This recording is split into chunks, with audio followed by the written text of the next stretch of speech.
Hello and welcome to another episode of Ask RPM. This is episode 6. My name's Lloyd Ross, and today we're talking about Sydney property prices, which is, it's probably on everyone's mind. Everyone's talking about Sydney property prices. Everyone has an opinion on Sydney property prices. So the question is, what is today's question by one of our followers is, what is the future of Sydney property prices? So let's have a look at the state of the play at the moment.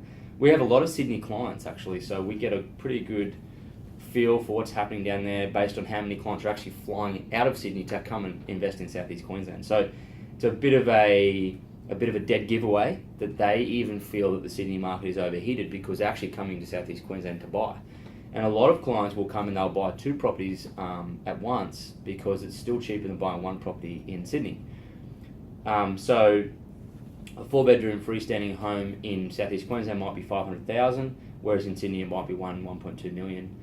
Whatever it might be. And obviously the distance to the cities is completely different. Like if you're buying in Penrith, it's an hour without traffic to Sydney CBD, whereas here you can be sort of within 30 minutes to any major CBD, either Gold Coast or Brisbane. So different markets obviously dictate different prices, but one of the ways you can determine whether property is overpriced or overvalued is you just simply look at the yield. So in Sydney at the moment, if you buy a property, the yield, the gross yield is going to be around 3 to 3.5%. So that means if you buy a property, let's say for $500,000, you're probably going to be, you wouldn't buy a property for $500,000. Let's say $1 million, and you're probably going to rent it out for say $750 a week or something like that. So the rent is not really keeping up with the price rises. So you have this thing where your gross return in the rental area is only 3.5% per year. And when you take into consideration like 1.5% inflation and then tax, your real cash flow return in Sydney property is zero. And so in a regular market with regular prices, you're going to find that the gross yield should be around 5%. That's a pretty steady market. So you can see in Sydney the yield has been compressed from 5% down to 3.5% gross. And that tells us that the property prices have gone up, but the rents actually haven't gone up with them. So there's this animal spirits happening in Sydney. I need to get in the market. The clearance rates at auctions are high. Everyone's trying to get on the ladder, no matter what. Everyone's getting 90% mortgages, 95% mortgages, whatever it is. And they're just trying to get on the ladder anywhere in Sydney. And so we can see the yield compression is creating this thing where Sydney market is actually overpriced now. And in Southeast Queensland, for instance, the gross yields are about 5%. So we've still got some ways to go to even catch Sydney in that respect. So do I believe Sydney market's overpriced? Absolutely. And I think it's easy to see that because you see all the jokes and all the memes on Facebook where people put on this really derelict house in Sydney and say it's like $1.5 million or $13 million as a joke.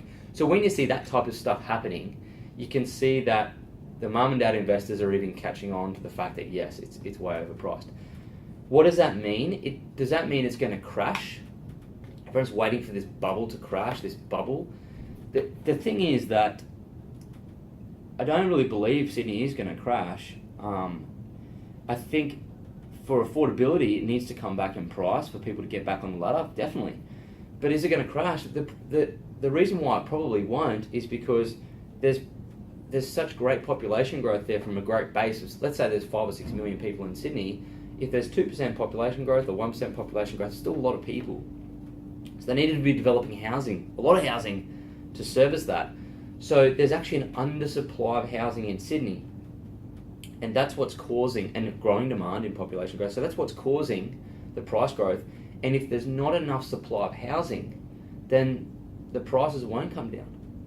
So if you're invested in Sydney, you've obviously done very well over the last few years. If you're investing now in Sydney, I won't say you will lose money. I would think if you're going to lose any, a very small percentage. But I think you just won't get growth. I think it'll just be steady for the next few years. So it's more of a no growth story than it is a price collapse story.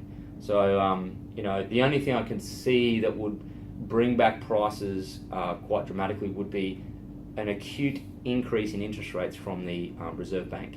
and I don't think inflation is high enough in Australia for us to see a rapid increase in interest rates over a short period. So do I think Sydney market's going to be collapsing, or is it? I mean, A, it's overpriced, definitely. B, is it going to collapse? Likely not.